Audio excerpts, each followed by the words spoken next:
오늘은 이제 저희 이제 아세안 벤처 시장이 이제 지금 어떻게 흘러가고 있고, 그리고 이제 한국 스타트업들이 이제 아세안에 진출을 할 때 어떤 식의 이제 전략을 펼칠 수 있는지에 대해서 이제 설명을 드리도록 하겠습니다.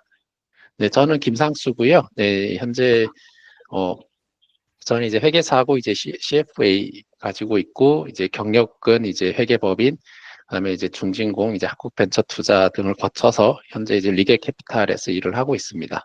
네, 현재로서 이제 좀 다양한 활동을 하고 있고, 과거에 이제 어떤 저서라든지 이제 논문을 좀 썼습니다. 벤처 시장에 대해서.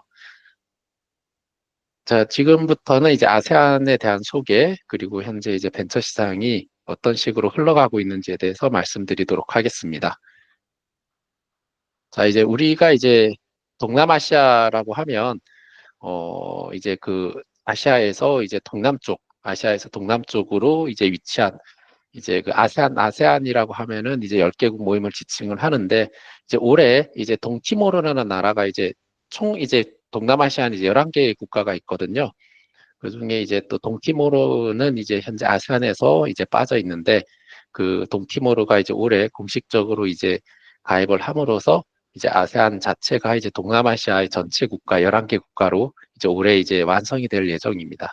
그 위치적으로는 상당히 이제 그런 물류의 중심적인 위치에 있고, 그리고 현재 이제 그런 것들 때문에 상당히 이제 어떤 뭐 중국과의 이제 뭐 갈등이라든지 그 그런 어떤 뭐 여러 개 이제 요 위치 내에서도 이제 어떤 많은 이제 갈등들이 일어나고 있는 현재 그런 상황입니다. 그래서 이제 그 대부분 이제 한국에서부터 이제 물류가 이제 흘러간다 보면은 요쪽 지나서 이제 그 싱가포르 밑으로 해서 이제 말라카이비란 지나서 이제 그 석유가 이제 들어오든지 아니면 이제 유럽으로 수출이 되든지 이런 상황입니다. 그래서 이 지역 자체는 한국에 있어서도 상당히 이제 중요한 지역이라고 할 수 있습니다.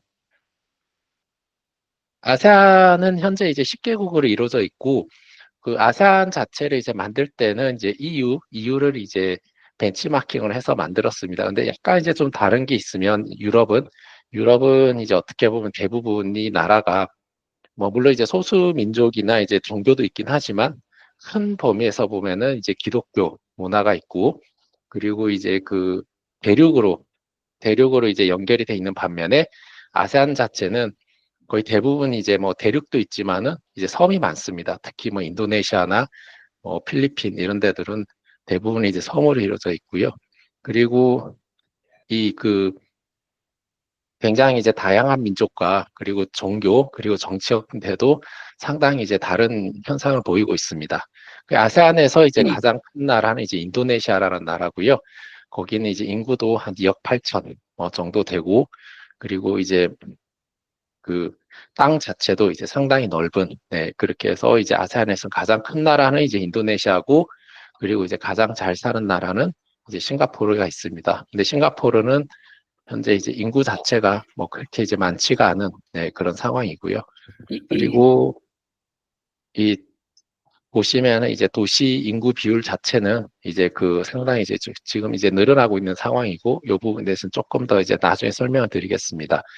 그리고 이제 요즘 가장 이슈가 되고 있는 상호 관세율 같은 경우는 동남아시아 국가들 같은 경우는 뭐 30% 이상, 대부분의 나라가 이제 한 30% 이상이 되는 이제 고율의 관세를 이제 처음에 이제 부과를 받았고, 이제 합의된 나라는 이제 인도네시아, 필리핀, 베트남 요 세 군데 나라가 이제 현재 이제 합의가 되었다고 하는데, 이제 지금 이 나라들은 이제 상당히 좀 조용히 있으면서 조금 더 이제 협상을 하고 있는 걸 알고 있습니다. 그래서 이제 아세안이라고 하면 동남아시아 아세안 이렇게 하면은 우리가 이제 보통 생각하기에 여기가 이게 약간 하나의 덩어리처럼 이제 생각을 하시는 경우들이 있는데, 그게 아니고 이제 이 나라들 자체의 이제 특성이 다 다르고, 그리고 이제 한 나라에서 다른 나라로 이제 비즈니스를 진행을 할 때도 완전히 이제 새로운 어떤 제도라든지 그런 것들이 이제 만난다고 보시면 됩니다. 아세안을 봤을 때는 아세안 전체 덩어리로 봤을 때는 어, 전 세계에서 이제 세 번째로 큰, 인도와 이제 중국을 다음에 이제 있고요. 그 다음에 이제 GDP 자체는 이제 세계 5위, 그 미국, 중국, 일본, 독일에 이어서 이제 세계 이제 5위를 차지하고 있습니다. 그리고 이제 2045년까지 아세안 자체는 이제 GDP 자체를 세계 4위로 가겠다. 그런 이제 큰 마스터 플랜을 가지고 있습니다. 그리고 교육에 있어서는 이제 상당히 큰 나라, 크고, 지금 한국에 있어서도 2위 교육국으로 이제 현재 이제 차지를 하고 있습니다. 그리고 아세안 내에서 이제 수출에 있어서는 이제 영내 수출, 그러니까 아세안 내에서 움직임이 가장 크지만 수입에 있어서는 이제 중국입니다. 이게 왜 그렇게 됐냐면은 첫 번째 이유로는 이 미국의 이제 이제 트럼프 정책, 그러니까 트럼프 1기 때부터 시작이 된 이제 중국 견제 정책으로 위해서 이제 중국 자체는 이제 차이나 플러스 원이라는 그런 이제 정책으로 이제 맞섰고, 차이나 플러스 원은 뭐냐면 중국 외에 공장을 하나 더 두자, 뭐 이런 공급망 하나 더 두자, 이제 이런 거고, 이제 그에 이제 최대 수혜국이 이제 아세안 쪽, 예, 뭐 베트남이나 뭐 인도네시아, 뭐 태국 이런 데였고요. 그렇게 해서 이제 현재 이제 원자재나 이런 것들을 중국에서 가져와서 여기서 이제 생산을 해서 미국으로 이제 하는, 네, 그런 이제 형태가 이루어지다 보니까 이제 중국이 이제 첫 번째로 가장 큰 이제 그 교육 수입국이 됐고, 두 번째 이유로는 동남아시아 자체가 이제 뭐 와서 보시면 이제 뭐 쇼핑 같은 걸 해보시면 그 대부분이 살 수 있는 것들이 이 현지에서 살 수 있는 것보다는 온라인 쇼핑해 보면 대부분 이제 중국에서 많이 옵니다. 중국에 생산이 돼서 이제 많이 들어오기 때문에 이제 두 번째 이유로는 이제 그런 온라인 쇼핑이 발달하면서 그런 어떤 필요한 물건들을 대부분 중국에서 이제 오는, 네, 그런 두 가지로 이제 볼 수가 있습니다.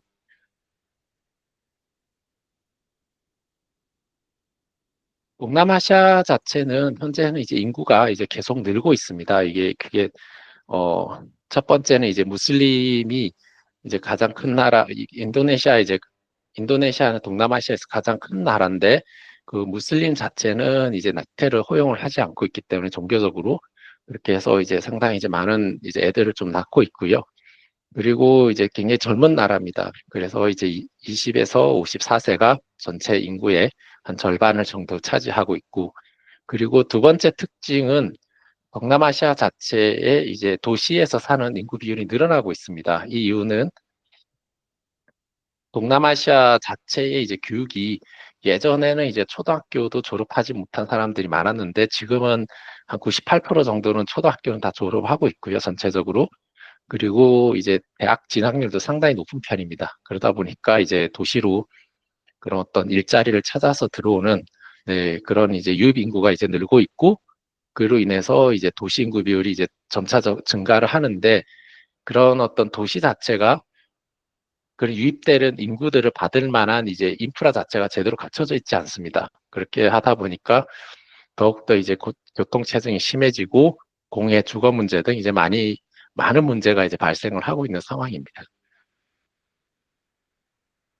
그리고 이제 동남아시아의 또 다른 특징은 과거에 이제 우리나라 같은 경우는 이제 2000년대를 생각해 보면 집집마다 인터넷 선이라는 게 이제 들어와 가지고 이제 컴퓨터에다가 인터넷 선을 꽂고 이제 인터넷을 사용을 하면서 어떻게 보면은 이제 닷컴이라는 이제 그런 회사들이 이제 성장을 하게 되고, 물론 이제 닷컴 버블까지 오긴 했지만 어쨌든 그때부터 우리는 이제 인터넷의 어떤 그런 비즈니스 모델을 맛보았다고 하면, 동남아시아 자체는 그때 거의 이제 인터넷이 이제 들어오지 않았고, 뭐 그 기업 정도나 이제 들어오고, 이제 일반 국민들은 거의 인터넷을 사용하지 못했는데, 그 스마트폰이 들어오게 되면서 이제 완전히 이제 달라지게 됩니다. 달라지게 되면서 이제 현재로서는 거의 뭐 스마트폰 보급률 자체는 거의 세계에서 가장 손꼽힐 정도고요.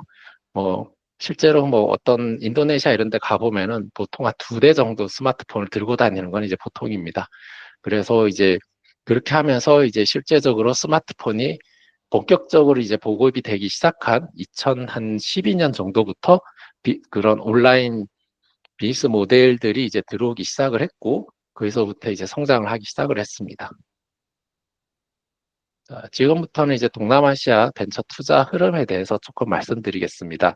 이제 그 동남아시아 자체 이제 과거에는 계속적으로 이제 투자가 이제 늘어나고 있었고, 특히 코비드 이후에는 굉장히 이제 급성장을 하기는 했는데, 그 이후에는 상당히 이제 꺾인 상황입니다. 그렇게 해서 그, 그 이유 자체는, 이제 이때 이제 코비드 이후에 이제 큰 대형 어떤 스타트업들이 이제 상장을 이제 하게 되고, 거기에 따른 이제 프리 IPO 단계에서 상당한 이제 그 금액을 펀드레이징을 하게 되면서 이제 그런 벤처 투자 시장도 굉장히 컸었는데, 그 이후로 이제 이 기업들이 이제 상장을 하고 난 이후에 성적들이 굉장히 안 좋습니다. 기본적으로 이제 한 50% 이상 주가가 이제 하락을 했고, 그러다 보니까 이제 투자자들 자체도 이제 그런 어떤 약간 이 지역 투자에 대한 어떤 그런 회의를 조금 이제 가지기 시작을 했습니다. 그래서 지금은 어떤 새로운 사업 모델이나 수익성이 보이는 투자를 선호를 하고 있습니다. 그 이게 동남아시아 시장을 조금 연구를 할 때 좀 참고해 할 수 있는 보고서가 이제 하나 있는데요. 이제 이게 이제 이 이코노미 SE라고 해가지고 매년 이제 발간이 되고 있습니다. 이제 구글하고 테마섹, 그 베인앤 컴퍼니 이제 세 개 회사가 이제 그 만들고 있는데, 과거 처음 나왔을 때 이제 보고서는 이제 열 몇 장 정도 있는데, 지금은 이제 100장이 넘어갈 정도로 이제 상당히 이제 많은 내용을 담고 있습니다. 그 보고서를 이렇게 쭉 보면은 이제 그 동남아시아 디지털 경제가 이제 어떻게 성장을 하고 있고 어떤 모습을 보이고 있는지 이렇게 보여주고 있습니다. 최근의 흐름은, 과거에는 이제 매출이 이제 급성장을 했다면 지금은 이제 산업의 성장에 맞춰서 매출이 이제 성장을 하고 있는 약간 이제 성숙된 단계 로 이제 보여주고 있는데, 그래도 여전히 두 자릿수 이상은 성장을 하고 있는 모습을 보이고 있습니다. 그리고 이제 동남아시아 지사 경제 주요 흐름을 보면, 이제 그 지금 현재 특징은 이제 매출하고, 과거에는 어떻게 보면 좀 수익성을 포기를 하면서 이제 그 신규 사업자의 유입을 이제 끌어들이면서 이제 매출을 성장시키는 전략으로 갔다면, 지금은 이제 매출의 성장성은 좀 낮추고 수익성을 오히려 높이는 방향으로 이제 가고 있습니다. 그래서 이제 그 어떤 식으로 하고 있냐면은, 그런 이제 그 리딩 기업들, 소위 말하는 이제 그랩이나 아니면은 뭐 쇼피, 뭐 이런 기업들이 어, 새로운 서비스를 이제 도입을 하고, 그에 따라서 이제 수수료를 그 회사들 자체가 이미 그 완전한 1위로 이제 자리를 잡으면서 그 서비스를 쓰지 않으면 안 되는 이제 그런 이제 상황에 이제 오다 보니까, 과거에는 이제 낮은 수수료를 부과를 했다면은 점차 이제 수수료를 높여가고 있고, 그리고 그 회사들도 이제 비용 구조조정 이런 것들을 통해 쓸모없는 부분들에 대한 이제 그런 이제 인력 구조조정 등을 통해서 이제 비용 절감을 이제 하면서 조금씩 이제 수익성을 늘려가고 있는 상황입니다. 그리고 이제 이런 어떤 뭐 세계적으로 봤을 때도 뭐 구글이나 이런 회사들 자체는 새로운 경쟁자가 이제 나타나는 걸 이제 원하지 않습니다. 그렇게 해서 이제 그러면서 새로운 경쟁자들 시장에 들어오는 것 자체를 이제 막고 있는데, 그거는 이제 동남아시아에서도 이제 똑같은 모습을 이제 보여주고 있습니다. 그리고 이제 동남아시아 디지털 경제 자체는 이제 성숙 단계에 들어오고 있는데, 과거에는 이제 신규 사용자의 이제 유입을 이제 끌어들이는 단계였다면은, 지금은 기존 사용자들이 그 안에서 돈을 더 많이 쓰게 만드는, 네, 그런 이제 그런 전략을 취하고 있습니다. 그래서 이제 그런 기존 이용자들이 그 안에서 이제 더 많은 만족을 느끼고, 그리고 더 많이 돈을 쓰기 위한 이런 실험을 진행 중에 있고, 이제 뭐 전자상거래 자체가 이제 여기서는 굉장히 크게 이제 성장을 하고 있는데요. 지금 현재 이제 전 세계의 흐름에 맞춰서 이제 비디오 커머스의 이제 의존도가 이제 상당히 높아지고 있습니다. 그리고 게임 분야 자체도 여기서는 이제 급성장을 하고 있습니다. 이게 그럴 수밖에 없는 게, 여기는 이제 차가 많이 막히고, 뭐 싱가포르를 제외하고 나면 다른 나라 가면 이제 차가 많이 막히고, 뭘 하기 위해서는 이제 어떤 뭐 대기 시간이나 뭐 이런 것들이 길기 때문에 계속 다 이제 스마트폰을 보고 있거든요. 그래서 그럼 콘텐츠를 소비를 한다든지, 뭐, 뭐 예를 들어서 뭐 어떤 뉴스를 본다든지, 아니 뭐 게임을 한다든지 이렇기 때문에 그런 분야에서 이제 급성장이 이제 일어나고 있습니다. 그래서 이제 현재 이제 투자 흐름의 변화를 보면은 어, 과거에는 과거에는 시장에 이제 1위 사업자가 될 만한 그런 회사에 대한 투자를 선호를 했다면은 현재로서는 어떤 과거 플랫폼 기업에 대한 그런 플랫폼 기업에서는 이미 강자들이 이미 다 나타났고 있기 때문에 이제 새로운 사업 모델과 그리고 그게 이제 그 회사가 스타트업들이 이제 수익성을 이제 가질 수 있는지에 대한 어떤 평가를 통해서 이제 투자를 이제 하는 것을 이제 선호를 하고 있습니다. 그리고 동남아시아 이제 소비자들 자체도 이제 행동의 변화가 이제 일어나고 있는데, 어, 더 많은 이제 검색을 통해서 자기한테 이제 맞는 물건을 찾다 보니까 기존의 이제 브랜드에 대한 이제 충성도가 점점 떨어지고 있고, 그리고 이제 인공지능 관련 이제 검색이 이제 급증을 하고 있습니다. 그리고 동남아시아 자체가 보면 이제 언어가 되게 다양하거든요. 이제 모든 나라가 이제 대부분이 이제 각국의 이제 언어를 가지고 있다고 보시면 되고, 그냥 이제 영어로 만약에 이제 서비스를 한다고 하면, 뭐 싱가포르, 말레이시아, 이제 필리핀 정도만 이제 가능하고, 나머지 나라들은 이제 그 처음부터 그 나라 이제 언어로 시작을 하지 않으면은 서비스 자체가 이제 제대로 그, 그 사회에 이제 들어가지 못하는 이제 그런 특징이 있습니다. 유니콘이라고 하면은 이제 아마 많이 들어보셨을 것 같은데요. 기업 가치가 이제 1빌리언 달러, 그러니까 이제 우리나라 돈으로 한 1조 한 3,500억 이상이 되는 이제 그런 기업들을 이제 얘기를 합니다. 그래서 이제 과거 이제 2017년 이전에 보시면은 대부분은 이제 뭐 디지털 경제, 뭐 전자상거래나 승차 공유, 뭐 온라인 여행 등의 이제 디지털 경제 중심이었다면 코비드 이후에서는부터는 이제 산업군별로 이제 다양화된 이제 모습을 보이고 있고, 그리고 이제 2022년부터는 유니콘의 이제 배출이 상당히 이제 줄어드는 것을 보실 수 있습니다. 그렇게 해서 이제 작년 같은 경우 이제 하나가 이제 유니콘이 되었고, 올해 같은 경우는 이제 아직까지 하나도 없는 상황입니다. 그래서 현재까지 이제 총 55개 유니콘이 이제 나왔고요.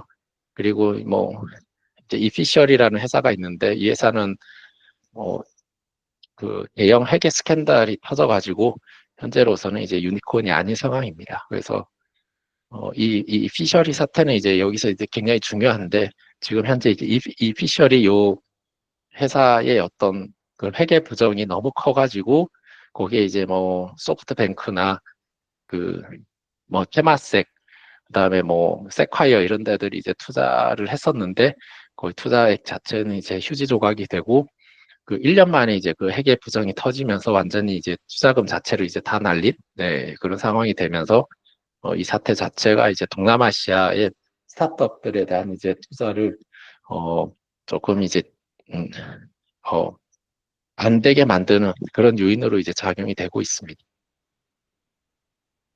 자, 그럼 지금부터는 이제 해외 투자 유치를 위해서 한국 스타트업들이 이제 어떤 준비를 해야 될지에 대해서 이제 좀 말씀드리겠습니다. 이제 이게 해외 투자 자체는 이제 한국에서 투자 유치를 받는 거랑 상당히 많이 다릅니다. 이제 한국이랑 좀 많이 다르고요. 그래서 이제 뭐 처음에 이제 해외 VC들을 만났을 때 상당히 이제 어떤 좀 당혹감을 가지는 이제 그런 이제 경우들이 많습니다. 그래서 조금 이 부분을 제가 정리를 좀 해봤습니다. 그래서 이제 벤처 캐피탈이 이제 어떤 식으로 이제 의사결정을 하는지 먼저 조금 이제 아셔야 될 필요가 있는데요. 요 내용은 이제, 그, 내용은 이제 하버드 대학 교수님들이 벤처에 관련, 구루이신 하버드 대학 교수님들이 이제 그 설문조사를 통해 가지고 이제 나온 이제 결론들입니다.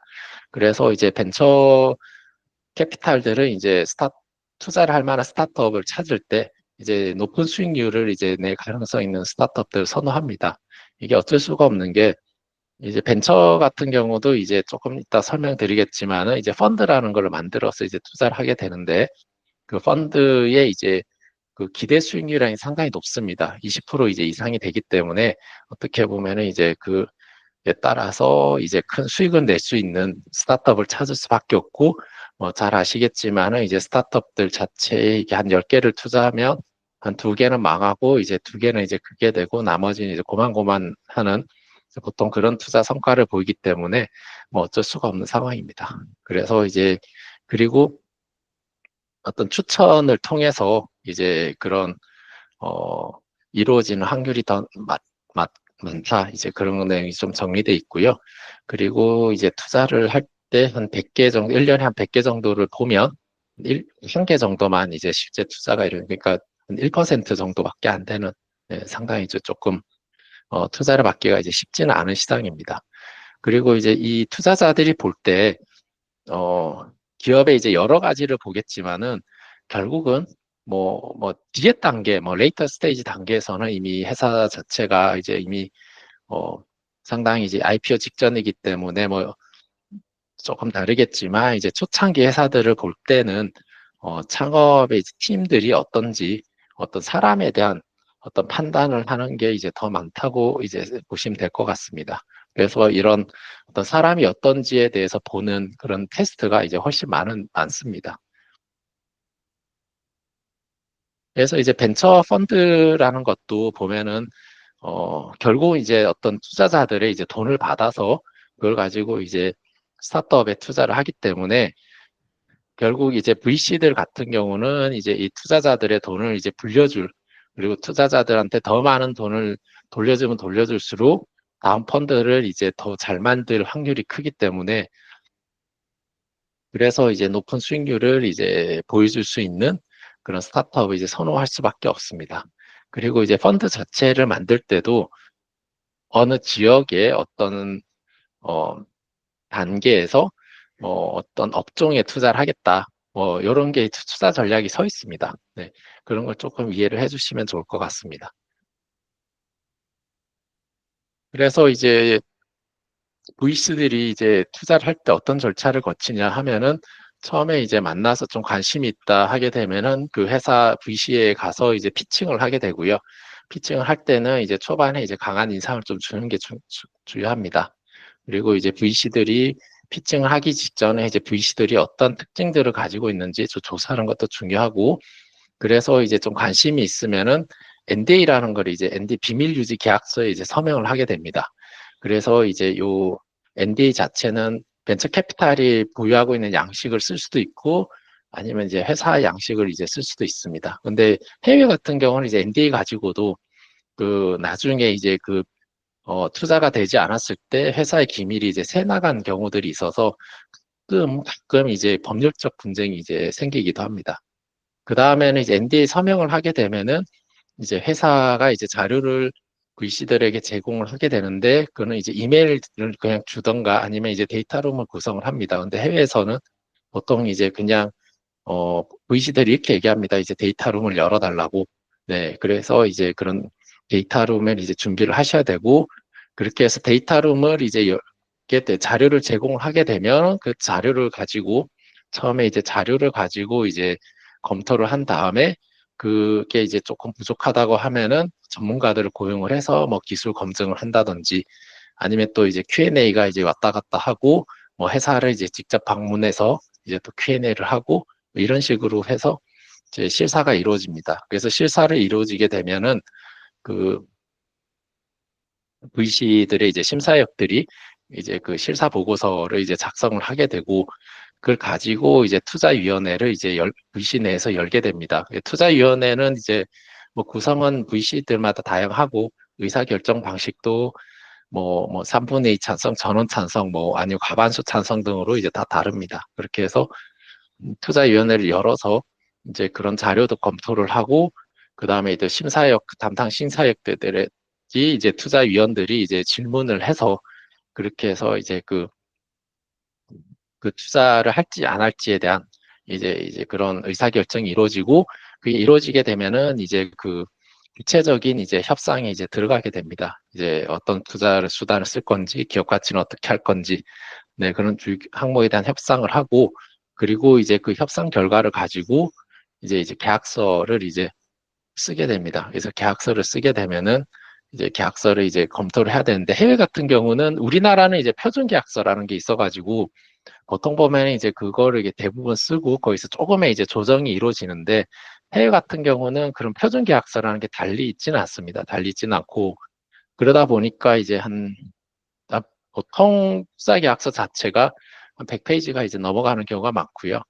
그런 이제 그 투자 계약서가 이제 하게 되면은 이제 변호사를 어차피 쓸 수밖에 없는 네, 그런 구조로 갑니다. 그렇게 해서 이 변호사 비용이 사실은 어떻게 보면 투자를 받는 데 있어서 변호사 비용이 상당히 이제 좀 많이 들어간다고 보시면 될 것 같습니다. 그렇게 해서 그냥 하게 되면은 이제 투자 계약서랑 또 이제 주주간 계약서라는 게 이제 보통주로 투자를 하게 주식 형태로 투자를 하게 되면은 또 주주간 계약서라는 게 하나 더 이제 생기거든요. 그렇게 해서 이제 거기에 이제 세종 서명을 하고 나면 이제 투자금 납입이 이루어집니다. 그래서 저희가 이제 펀드레이징을 위해서는 준비해야 될 것들이 좀 있는데요. 첫 번째는 이제 사업 계획서, 그러니까 PT 자료가 이제 준비가 돼야 되고, 요거는 이제 어떻게 보면은 좀 간결하면서도 그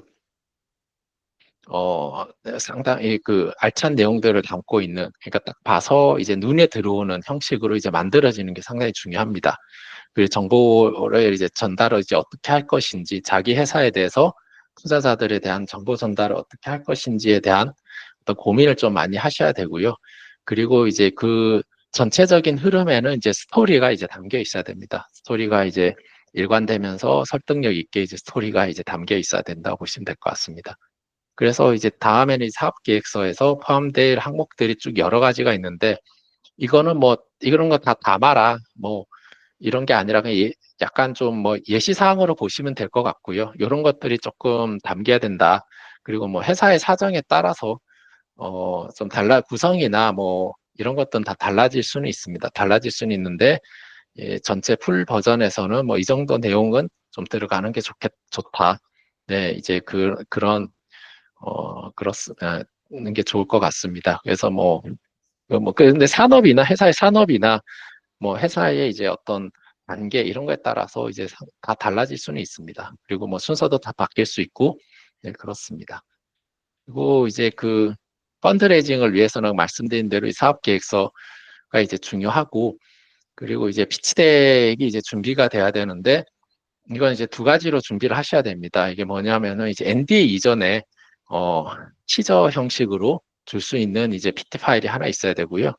NDA가 이제 서명한 이후에 이게 왜 그러냐면은 NDA 이전에 주시는 그 파일은 뭐 사실 무작위로 막 뿌려질 수도 있다는 가정을 해야 됩니다. 그렇기 때문에 이제 회사에 민감한 정보가 이제 들어가면 조금 이제 곤란한 정보들은 빼셔야 되고, 어, 그리고 이제 NDA 이후에는 어떤 민감한 정보가 이제 들어간 그런 어떤 풀 버전의 어떤 프레젠테이션 파일을 준비를 하셔야 됩니다. 그리고 이제 NDA 자체 이제 비밀 유지 계약서도 회사의 양식 자체는 이제 하나를 좀 가지고 계시는 게 좋고요.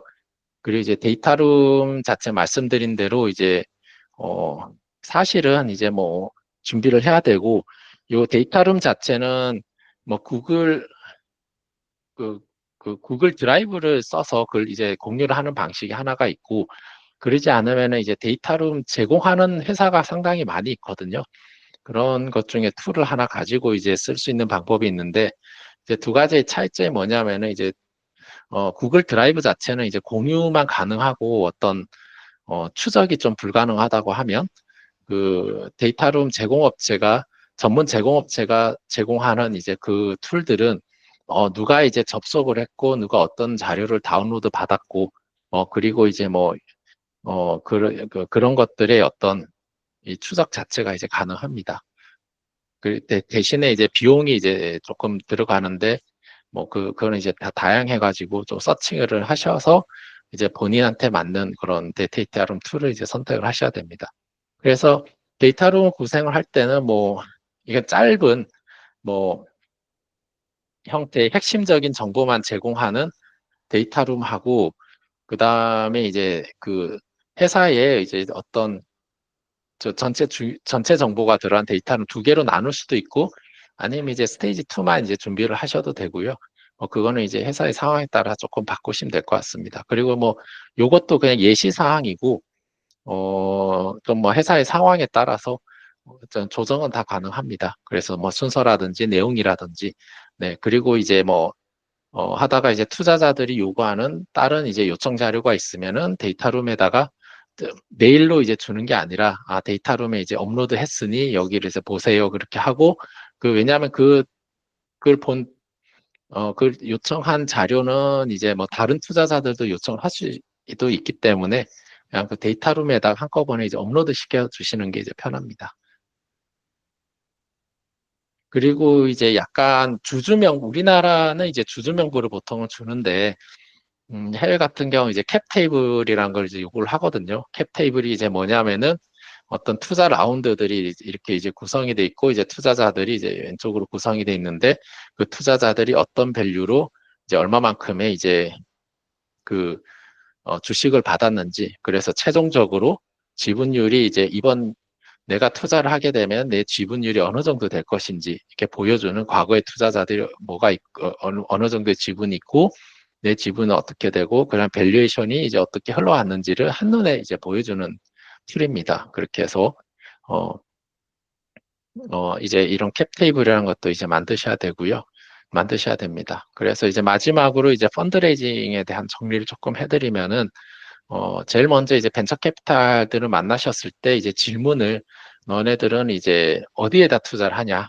그리고 어떤 단계, 어떤 지역에 투자를 하냐? 왜냐하면 이게, 아무리 이제 이름 있고 좋은 투자자를 하더라도 그 투자자 자체가 가진 이제 지금의 펀드들이, 이런 데 투자를 할 수 없으면 이제 아예 안 하거든요. 그러니까 그렇게 해서, 어떤, 벤처 캐피탈들이 이제 지금 현재 이제 가지고 있는, 보유하고 있는 펀드들이 어디에 투자를 하고 있는지, 그리고 어디에 투자를 할 수 있는지, 그리고 이제 우리 회사가 거기에다 맞는지, 네, 그런 것 갖다 먼저 좀 파악을 하셔야 됩니다. 그리고 이제, 투자 가능 금액을 이제 드라이 파우더라고 하는데, 이게 이제 많으면 이제, 투자의 기회가 좀 많은 거고, 이제 이게 별로 없으면은 그냥 골라서 이제 마지막 한두 개 투자를 하거든요. 그래서 이 드라이 파우더가 이제 작으면 이제 투자 기회가 좀 줄어든다 이렇게 얘기를 하시면 될 것 같습니다.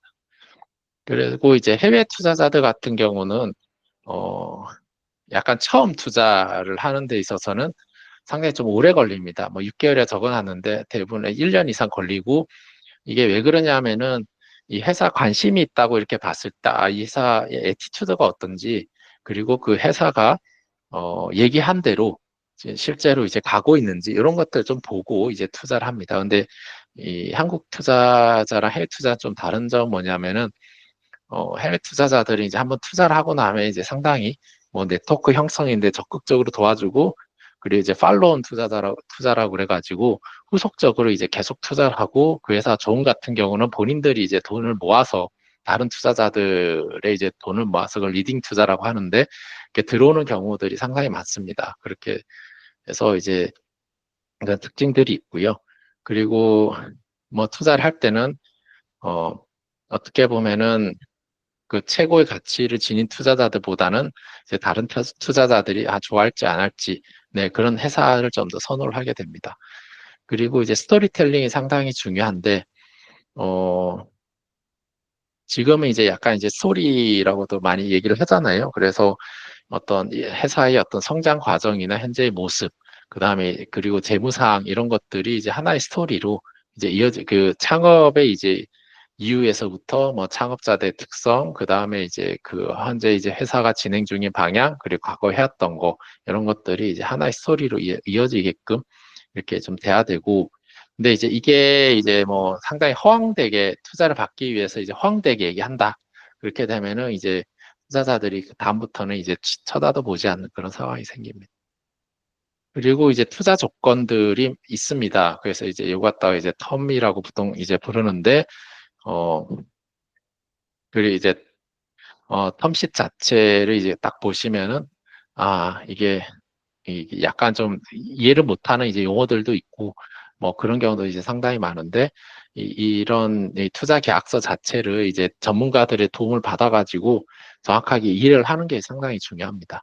그리고 회사가 가진 핵심 기술은 이제 당연히 통제를 하셔야 되고, 그리고 잠재적인 투자자가 있으면은 그냥 두는 게 아니고 계속적으로 이제 메일을 통하든지 아니면은 뭐 전화번호가 있으면은 뭐 왓츠앱이나 뭐 카카오톡을 통해 가지고 이제 지속적으로 좀 접근을 하고, 그리고 시간이 되면은 어떤 뭐 커피를 한 잔 한다든지 아니면 뭐 밥을 먹는다든지 이런 식으로 해서 지속적으로 얘기를 하고, 그런 것들이 상당히 중요합니다.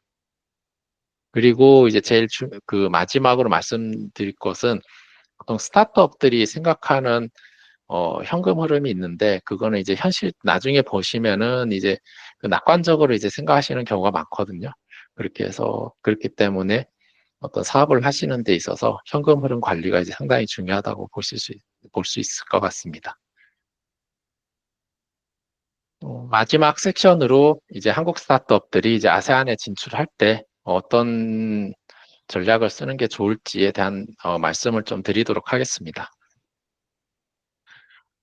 이게 저희 처음에 이제 할 때 제일 중요한 거는 이제 내가 이제 어떤 나라로 이제 진출할 거냐, 이게 상당히 중요합니다. 물론 뭐 싱가포르를 제일 처음 이제 생각하시는 경우가 많은데, 싱가포르 자체에 이제 사업을 하지 말라는 얘기는 안 하고 어떤 비즈니스 할 때 그런 모델을 싱가포르에 이제 둘 수도 있는데, 싱가포르 자체는 어떤 시장 규모나 이런 거를 봤을 때 이제 돈을 벌기는 쉽지 않아요. 레퍼런스는 좋은데 돈을 벌기는 쉽지 않고요. 그리고 이제 밸류에이션 자체도 싱가포르 자체만 할 때는 거의 잘 나오지는 않습니다. 그래서 어쨌든 싱가포르 자체를 이제 동남아시아에 진출을 하기 위한 이제 뭐 중간 기지, 그러니까 뭐 그런 걸 두는 건 맞는데, 그러니까 한국 본사가 있고 뭐 싱가포르에 이제 자회사를 세우고 그 밑으로 이제 그러니까 다른 나라들이 이제 자회사로 둬서 이제 그렇게 하는 구조가 제일 좋거든요. 근데 어떤 밸류에이션이나 어떤 향후에 이제 수익성 향상을 위해서는 내가 이제 싱가포르 외에 진짜로 좀 중점적으로 둬야 될 국가가 어딘지를 좀 생각을 하셔야 됩니다. 뭐 큰 나라들, 뭐 인도네시아든 뭐 말레이시아든 베트남이든, 네, 그렇게 이제 해서 이제 그 시장을 이제 선택을 하셔야 되고, 어떤 그 시장에 이제 나는 이제 어떤 나라에 들어가겠다, 이렇게 이제 그런 어 결정이 하면 거기서 이제 좋은 파트너를 이제 발굴을 해야 됩니다. 뭐 여기서 뭐 한국 사람이 와가지고 그냥 이제 하는 건 굉장히 쉽지가 않고, 그 나라 이제 제도 문화 이런 것도 잘 이해 안 되고, 거기서 이제 문제가 생겼을 경우에 이제 푸는 것도 쉽지가 않은데, 그렇기 때문에 이제 좋은 파트너를 이제 만나는 게 중요한데, 이게 신뢰 형성이랑도 상당히 연결이 돼 있거든요. 여기는 이제 파트너를 만나서 어떤 하기까지가 시간이 상당히 많이 걸립니다. 한 2, 3년 이렇게 생각을 하셔야 됩니다. 그래서 그렇게 하기 위해서는 또 지속적으로 이제 사람들을 만나가지고 나의 레pu테이션을 쌓고 이제 신뢰를 형성하는 게 중요한데, 여기 동남아시아 같은 경우는 특히 이제 사람을 보고 비즈니스를 하는 경우가 굉장히 많습니다. 그래서 뭐 대기업 같은 경우도 이 사람이 바뀌면 비즈니스 자체가 이제 틀어지는 경우가 되게 많거든요. 그렇게 하기 때문에 이제 어떤 사람의 였던 게 중요하다. 그리고 제일 중요한 거는 사실 현지화입니다. 그러니까 다 중요한데 현지화도 상당히 중요합니다. 왜 그러냐면은 그 나라의 이제 특성들이 다 다르기 때문에, 그런 어떤 그 나라의 특성에 맞춰서 이제 서비스를 개발을 하고 진행을 하고 수익 모델을 찾고 이렇게 되는 게 제일 중요하지, 그냥 뭐 이 나라에서 통했다고 해서 저 나라가 안 통한다, 이제 이거는 거의 없다고 보시면 될 것 같습니다. 물론 이제 공통적인 요소는 있을 수도 있겠지만은 상당한 이제 현지화가 필요합니다. 그래서 이제 뭐 아쉽게도 동남아시아에 나와서 이제 성공한 스타트업 사례를 상당히 좀 찾기는 힘들고, 그나마 이제 찾을 수 있는 거는 이제 라인, 네, 서비스가 이제 있어서 제가 좀 소개를 해드렸고요. 소개를 좀 해드리려고 합니다. 뭐 물론 이제 라인이 과거처럼 이제 뭐 그렇게 이제 과거만큼 이제 그런 명성이 있지는 않지만, 그래도 이제 라인이 성장을 했던 그런 어떤 전략을 보면 상당한 이제 시사점은 있는 것 같습니다. 그래서 보면 이제 라인이 이제 할 때는 이제 네이버 자체가 뭐 한국에서는 이제 지배적 사업자가 된 이후에 상대 해외 시장을 계속적으로 두들기긴 했거든요. 뭐 중국, 미국, 일본 등에서 가가지고 뭐 현지 회사를 세우고 서비스 진행했는데 다 실패했습니다. 다 실패고, 법인들은 이제 다 이제 접은 상태였고요. 뭐 그래서 또 국내에서도 이제 모바일로 넘어오면서 이제 대응이 상당히 늦었습니다. 상당히 이제 늦으면서 그러면 이제 우리가 이제 그러면 할 수 있는 새로운 해외에서 서비스가 뭘까 이제 생각을 하다 보니까 이제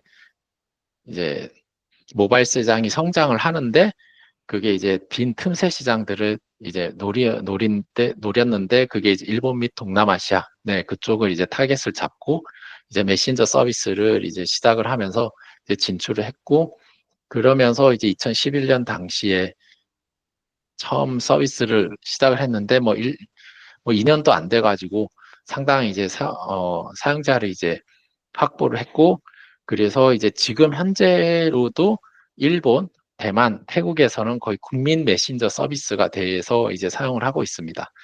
그래서 하고 있습니다.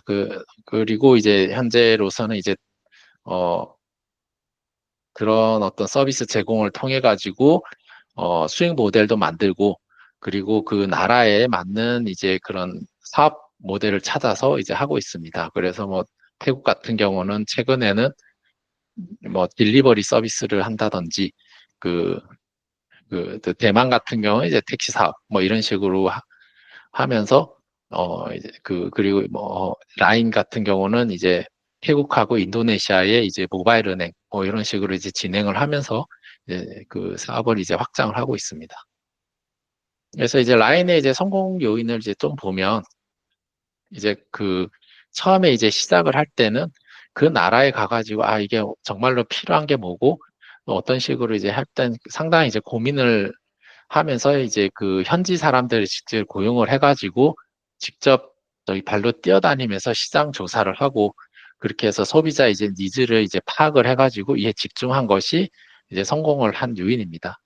그래서 그리고 이제 현지 직원을 하고 그다음에 의사결정 구조도 이제 수평적 의사결정을 가지고 네. 그러니까 즉 이제 정리를 하자면은 라인 같은 경우는 이제 과거 이제 실패를 바탕으로 해서 라인이 이제 1위가 될 수 있는 시장에 이제 진출을 해서 그게서 이제 소비자의 니즈 파악을 통해 철저한 현지화가 이제 성공 요인이 될 것 같습니다.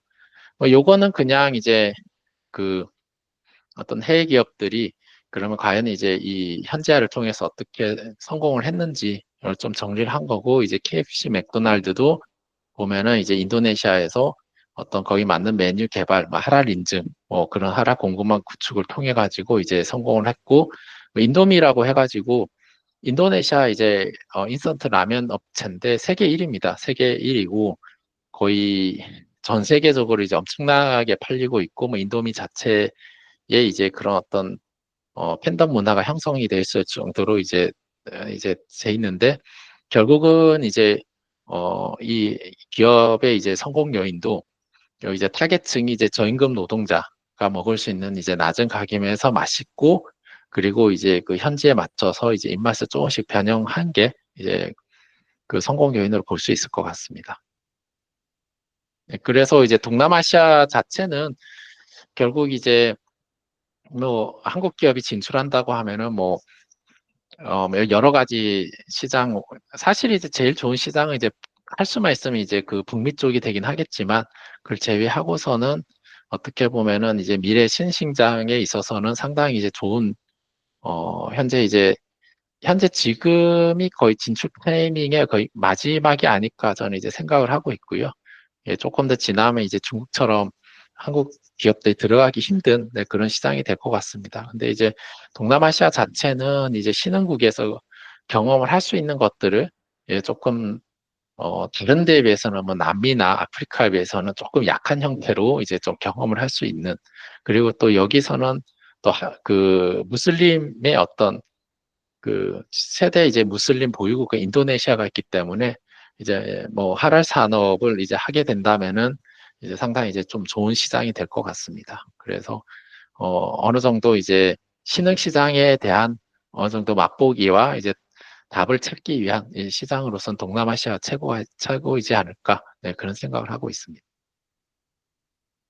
네, 이제 여기까지 이제 마치고요. 혹시 질문 있으면 부탁드리겠습니다.